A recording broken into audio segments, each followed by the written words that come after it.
Uy.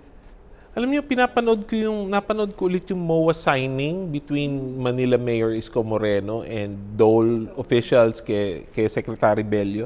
Naalala niyo to? This happened about yung about the OFW help desk. Yes. January. January. It's very interesting, I'm so happy about the creation of this project. They have joined hands with Mayor Isko Moreno, the leaders of DOLE, POEA, OWA, and TESDA, just to assist our fellow, recruitment agencies and also our OFWs, because with this pandemic, Sir Jay, it has been a long time, and it's about time that we promote our OFWs to work again abroad. Right? So, but they have to be assisted and they have to be supported well. Right? Yeah, and it also aims to enhance the delivery of welfare, reintegration, scholarships, and other services to the OFWs and their families. And likewise, it's convenient for the OFWs, especially madaming illegal recruiters. Yes, they will be guided well. Oo, kasi alam mo, we had this experience, we always have this experience, lalo na with social media, no? Na tipong may mga nag-a-advertise na hindi mo alam whether they're part of a licensed agency, right? Ang dami ngayon. Tapos they use social media. They use social media. And after that, pag halimbawa na sino tatakbuhan nung and this help desk is a place where they can come, no? Yes. Exactly. Both helpful to the OFWs and the agencies who are also victims of these. Correct. Yes. Nagamit na ba yung yung pangalan ng many agency? times. Yeah, fake Facebook accounts. We always report to the POE and NBI. So when you find a Facebook account na hindi ikaw, nire-report nyo Of course. Yeah. Yes. Some of them would ask Money, yes.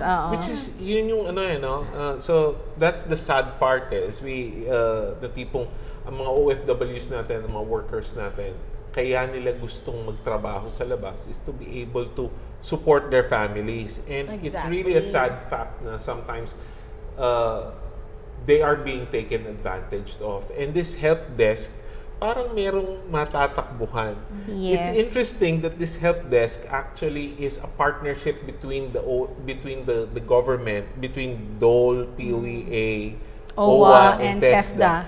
And it's with the LGUs. Yes. Kaya yung pinirmahan with Mayor Isko is designed to have a help desk that is for the city of Manila, for yung mga Manileños. Correct, all over Manila. Yeah. Oo. Saan pa opisina mo? Pasig. Yes. So malamang meron ding help desk with sino yung mayor? Cutie Pie. Si Mayor Soto. Vito Soto. Si Mayor Vico Soto. It's a good idea to invite all of our mayors, especially in our localities, no? So we can ask them. That would be exciting. Yeah, we can ask them on ease of doing business in our localities, and likewise we are inviting Mayor Isko Moreno. Yes. Actually, we are inviting Mayor Isko to specifically talk about this. Tumitsyempo lang tayo, no? Kasi syempre, especially with this pandemic, medyo busy ang mga local governments natin. But then, it would be really nice to invite everyone, no? Yes. Sana after Mayor Isko, the Makati Mayor, Miss Abby, Mayor Abby mo. Binay. Yes, sana. We will be looking forward to that. Para sa atin to, fellow placement agencies and our dear OFWs, magandang araw sa inyong lahat, saan parte man kayo ng Pilipinas o saan parte man kayo ng mundo. We are here, we are open for your suggestions, comments, and ideas. Just make sure to like us, follow us in our social media accounts, like, share, and subscribe. In today's episode, we will have a chat with our lady OFW, a lady mechanical engineer in Japan, likewise with the agency who helped facilitate her deployment to Japan.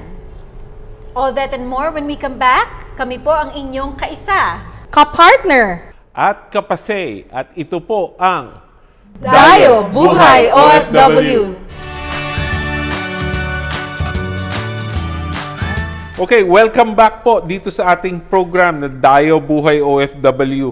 You know, Filipinos are always in demand overseas, and today we are going to be fortunate to speak to someone who parang sabihin na natin para siyang trailblazer. She is a woman. She's a lady who is succeeding right now not only abroad but in a field that is dominated or traditionally dominated by men like me. So Joanne, will you please do the honor? Yes, our next guest ay panganay sa 4 na magkakapatid at mula sa family ng OFWs at first-timer magtrabaho sa Japan, Sir Jay. And our next guest, please welcome the 26 years old, a lady mechanical engineer na mahilig sumali sa beauty contest. Please welcome Jackie Louie Ann Tamayo. Hello, Jackie. Hi, Jackie. Hello po. Very nice to be here po. Hi, Jackie. Alam mo, o nga, may kita mo naman kay Jackie, no? Talagang pang beauty contest, hindi lang pang mechanical engineer talaga. Yes.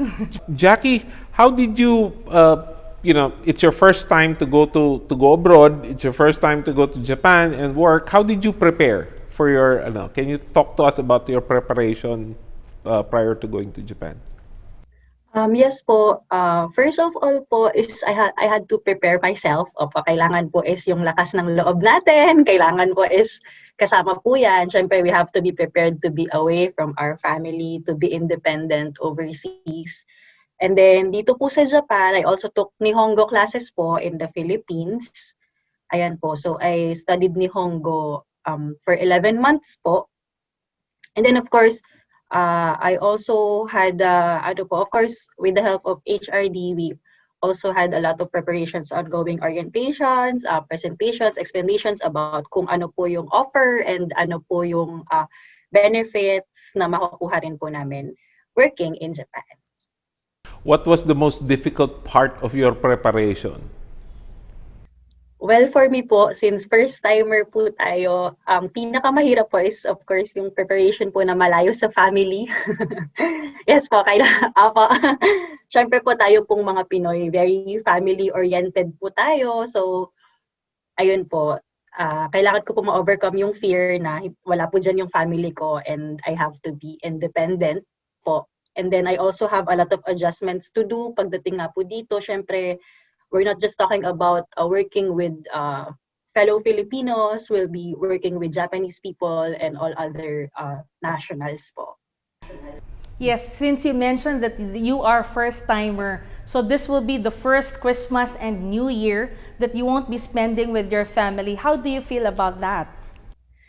Yes po, so una po sa lahat is medyo malungkot po tayo, syempre po kasi will be first time ko nga din po niya nga po maging away from my family. But knowing that being here is them having a prosperous Christmas and New Year, masaya na rin po ako doon. Ayan po.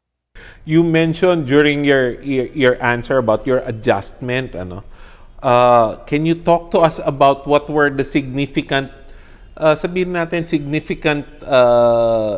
issues or challenges that you faced in adjusting to the Japanese culture? Kasi di ba? That was one of the adjustments that you had to make.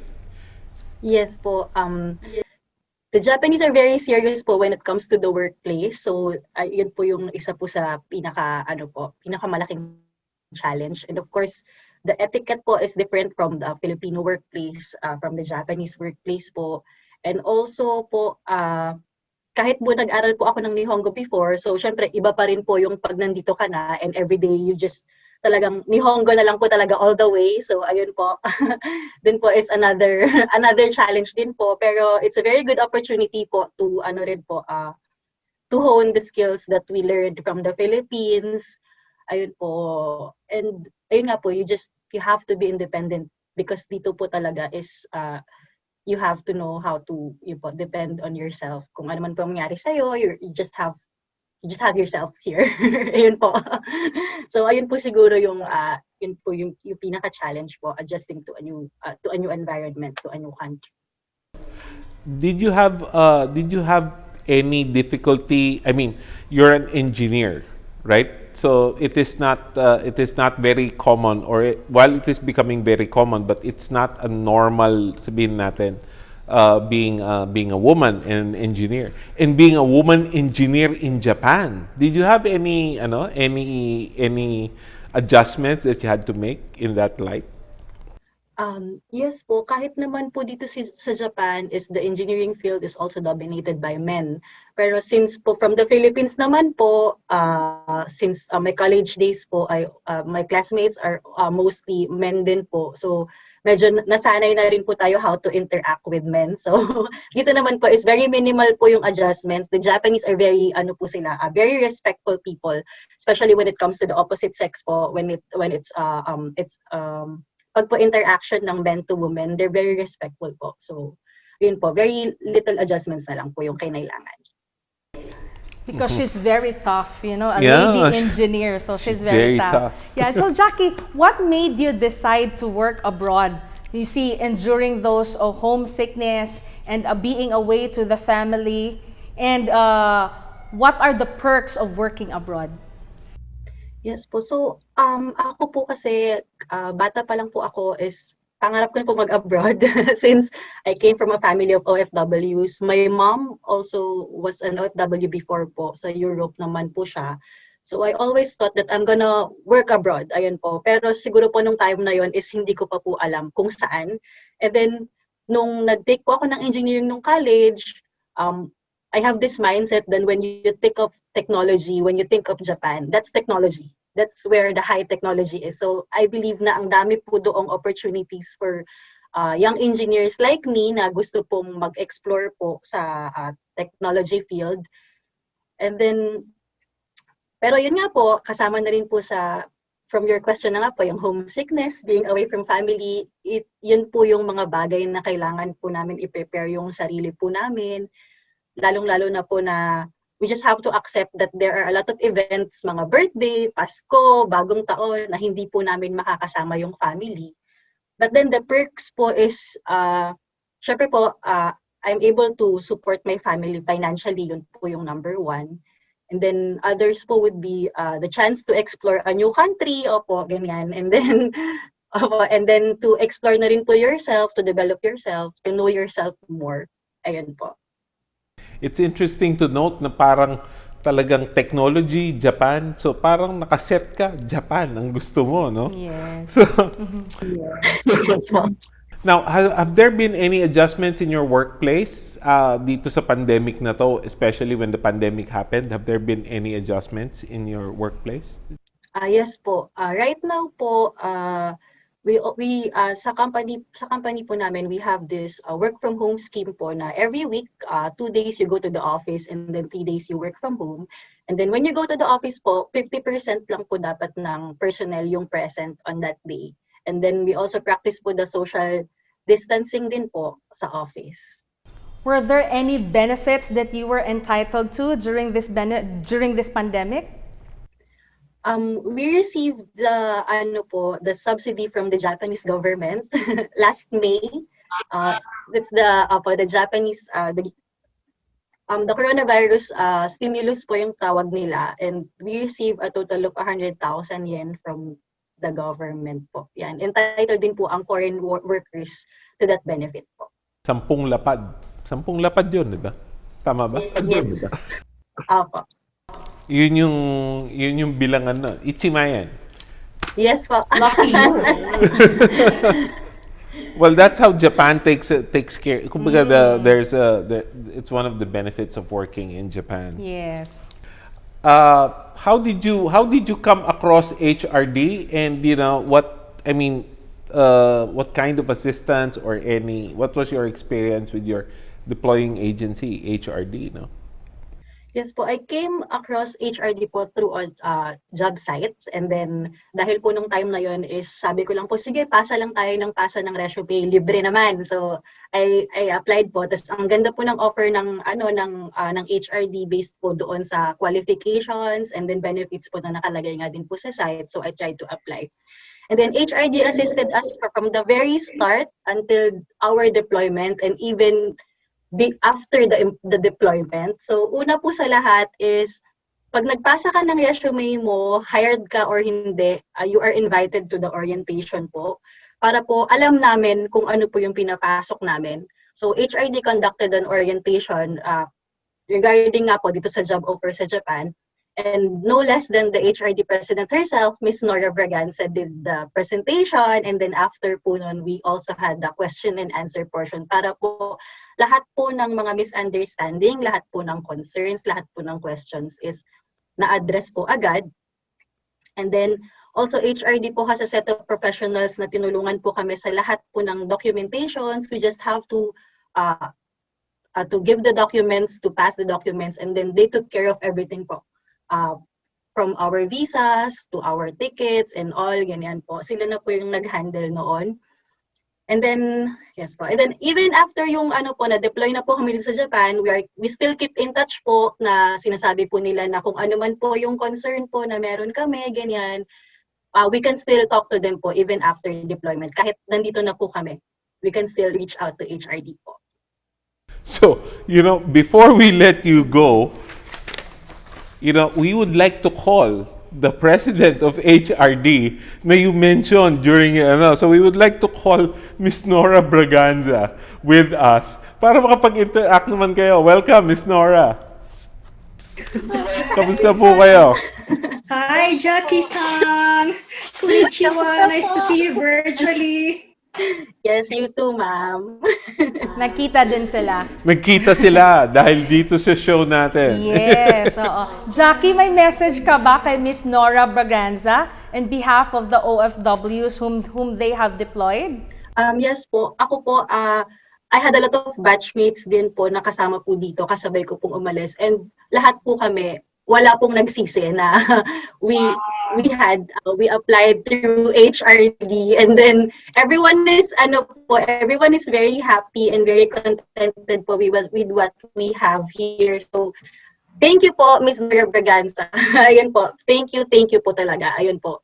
I have no other words po, but thank you kasi without HRD, without you po, we won't be able to make it here po. So thank you very much po. Yeah, that's so heartwarming. Medyo tuloy ako. Pwede ba umiyak? Joke. Yeah, it was such a heartwarming message, Jackie. And ngayon pa lang sinasabi ko, I'm proud of you. And I'm sure that you have been making your family in the Philippines proud as well. And you are making your Japanese employer happy as well. So, ituloy mo lang yung pag-fulfill ng contractual obligations mo dyan sa Japan. And if you will be given a chance later on to renew or extend your contract, huwag mo siyang tatanggihan because sa panahon ngayon, bihirang dumating yung ganyang job opportunities. Let me just add, I am just so happy because she has trained in the Philippines for about almost a year, until she became N2 capable, design engineer, specifically mechanical engineer for Japan. So I remember that during the orientation, I told her and the other trainees, the other candidates, that when after this training period, you will have something with you. Okay, you will have not just a job opportunity in Japan, but something that can never be taken away by anyone from you, and that's the Nihongo skills that Jackie and the others have obtained during the long period of free language training in the Philippines. Thank you again, Jackie, and stay well in Japan. Thank you po, Ms. Nora. Well, thank you, Jackie, and please take care. It was a real pleasure to have you in the show.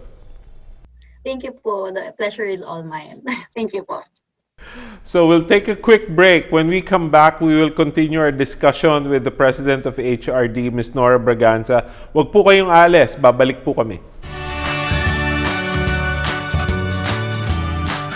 Welcome back to Dayo Buhay OFW. We just had an inspiring talk with our OFW from Japan, a lady engineer. And as we continue, we will know more about our featured deploying agency who has assisted engineer Jackie Tamayo.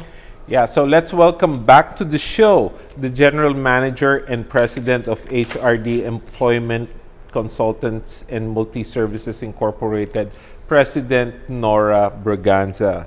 So as we start, can you give us a brief profile about HRD, about your company? HRD has been in the Overseas Employment Program for the past 20 years.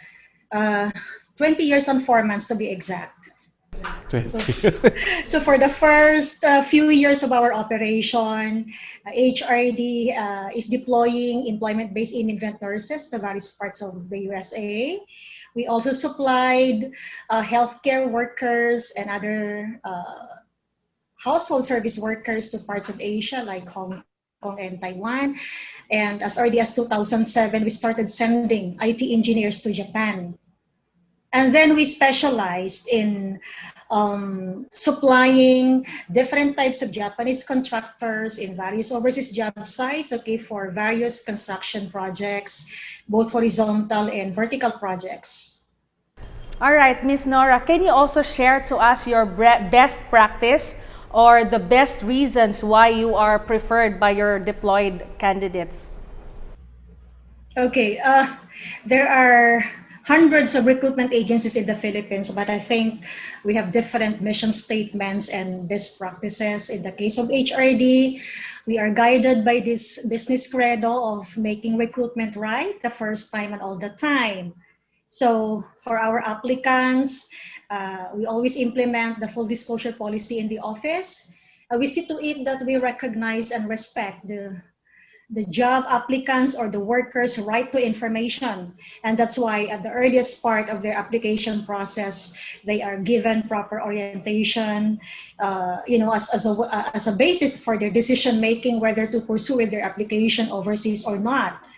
Okay, so all the work conditions are explained to them so that they will have no problems later on once they are in the job site. So for our clients and principals, I would consider as our best practice the way we treat them as our partners. Okay, at the early part of our partnership, we see to it that all the employment documents and the recruitment agreement, okay, are understood by both parties. We give them written guide about hiring Filipino workers from the Philippines. At the same time, we help in preparing memos, sample templates of documents that will somehow explain to them the procedural due process of handling or managing workers from the Philippines.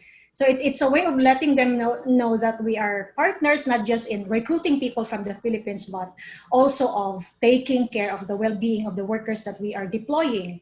And that includes making ourselves available, okay, to our clients, okay. We assist them in resolving work-related issues involving the workers that we have deployed. Those are a few of our best practices, I would say so.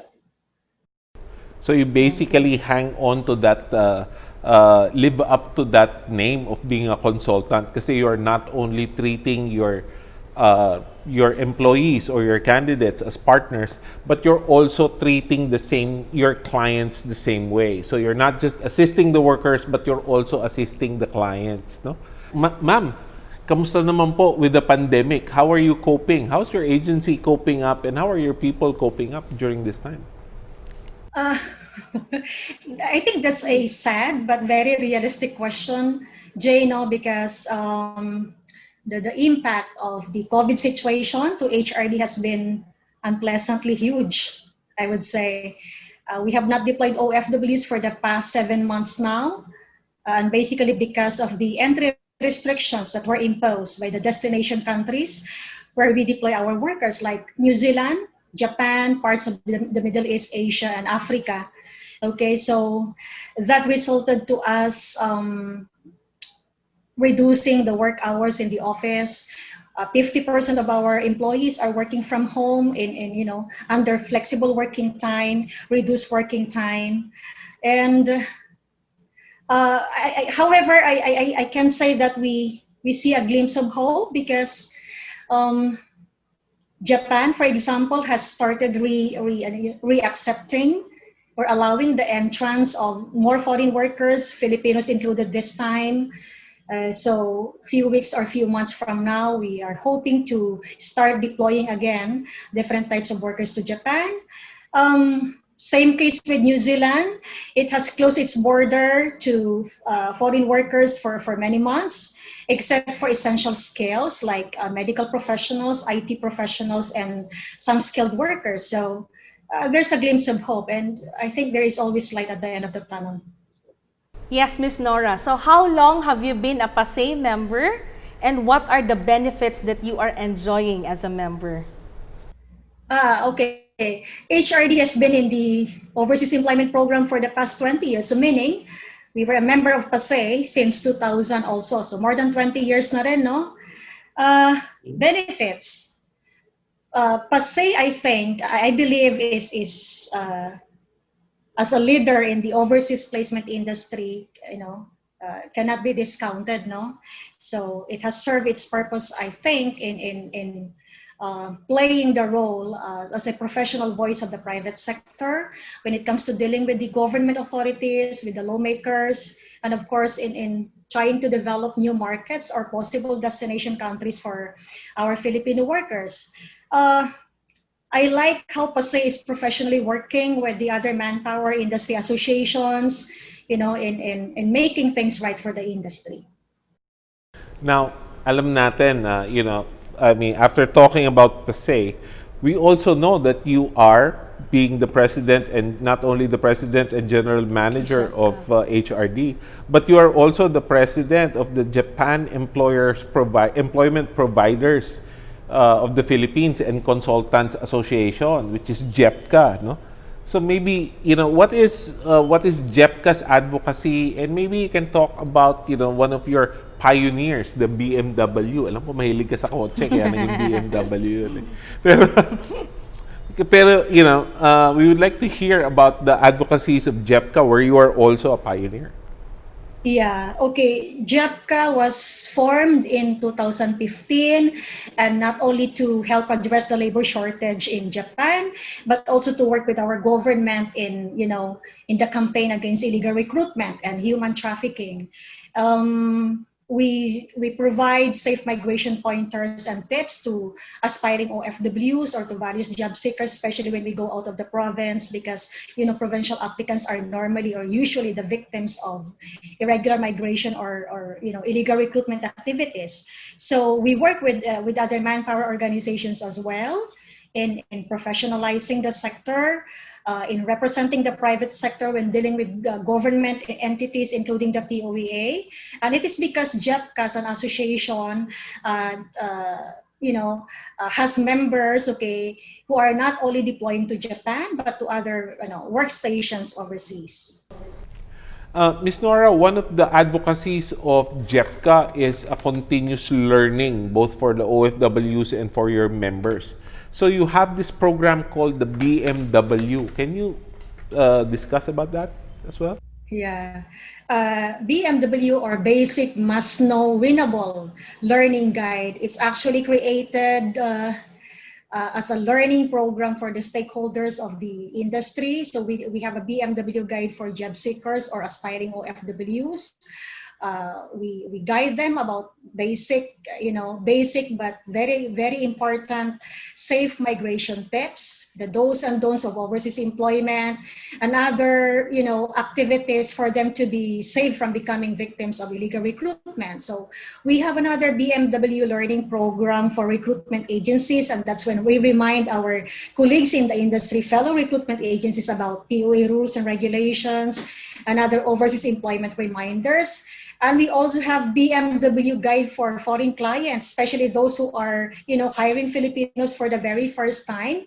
We give them guide about the proper way of hiring Filipinos coming from the Philippines. So it's a flagship program of JEPCA and our associate organization, ANZAEP, and that has actually resulted to the signing of a memorandum of understanding between JEPCA and POEA, because they have recognized JEPCA, and the other organizations as their partners in campaigning against illegal recruitment and other forms of irregular migration. That's about BMW.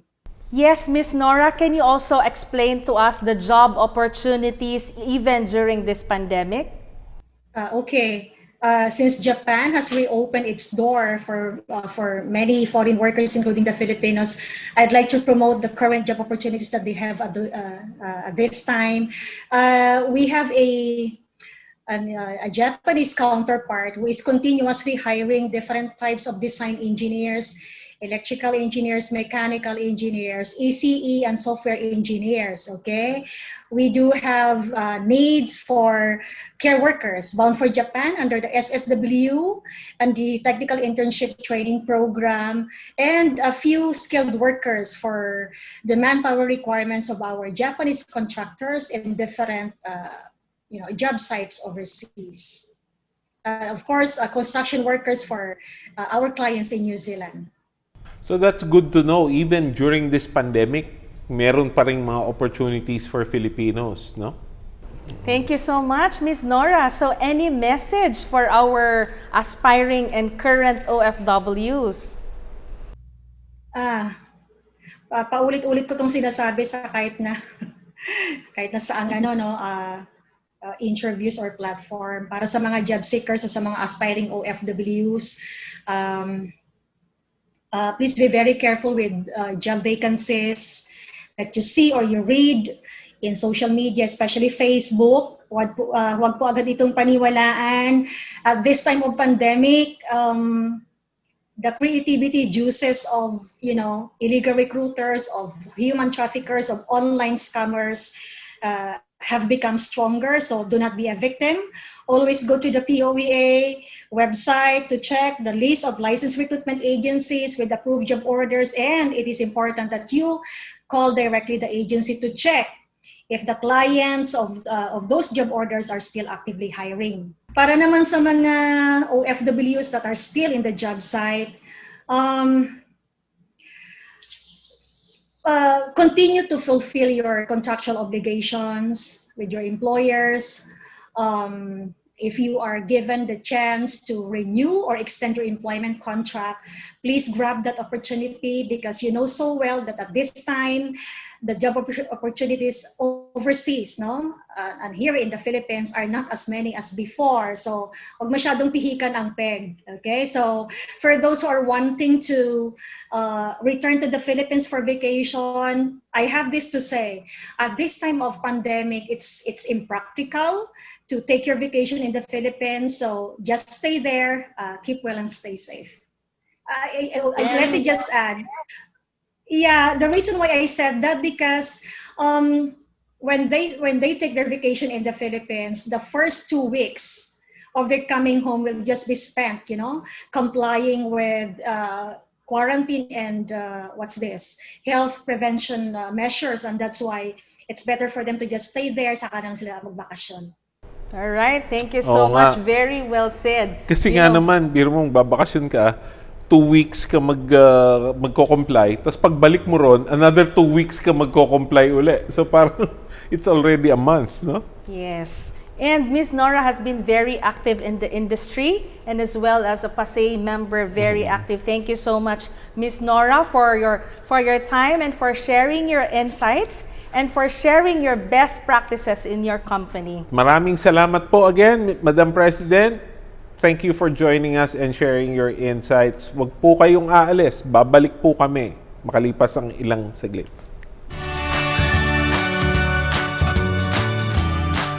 So in connection with the creation of help desks around Metro Manila and with regards to illegal recruitment that is rampant now, we advise our aspiring OFWs to check the legitimacy of the job orders and the recruiters that you are dealing with. Especially that a lot of social media accounts of legit agencies are being used by illegal recruiters. So mag-ingat po tayong lahat. Excuse me, saan ka galing? Saan? Bigla Nag-CR ka for 2 nawala. days and nag-prepare for the next episode. Nag-prepare for the next episode. Anyways, Kay, while you were away, we had an interview with an OFW from Japan. She was Engineer Jackie Tamayo. And it was nice when she shared to us that it will be her first time to be away with her family during Christmas time and New Year. So she wouldn't know how to spend that, you know, without her family. And it makes me happy also knowing that our OFWs in Japan were taken care of with the Japanese government because she received support from the government. The government during Yes, this time. No? oo. And we also talked to Miss Nora Braganza. She's the president of one of the placement agencies of PASEI and also the president of JEPCA, the other association that was deploying workers to Japan. And she shared her best practices, which could be something that we could learn as from as fellow agencies and something that the OFW should look for in choosing their agencies, no? Correct. And this has been another inspiring episode. We would like to thank Engineer Jackie Tamayo for sharing her stories with us and also the president of HRD Employment Incorporated, Miss Nora Braganza. Thank you so much for sharing your best practices. Thank you also to all our viewers who stayed with us. You can watch our episode and previous episodes. Just go to our website, www.pasei.com. At dyan po, nagtatapos ito pong episode ng ating programa. Huwag niyo pong kalimutan, iniintay po namin ang inyong suggestions, ang inyong comments, kung sino po ang gusto niyong guest na pwede nating interviewin at ano po ang mga topics na gusto niyo po naming pag-usapan para po ma-improve naman namin ang itong show at ang serbisyo po namin sa inyong lahat. Lambing lang po, please share and like our social media accounts and please send your comments to pasei.info@gmail.com. At tandaan niyo po, kami po ang inyong kaisa. Ka-partner, At Kapasei. At ito ang Dayo Buhay OFW.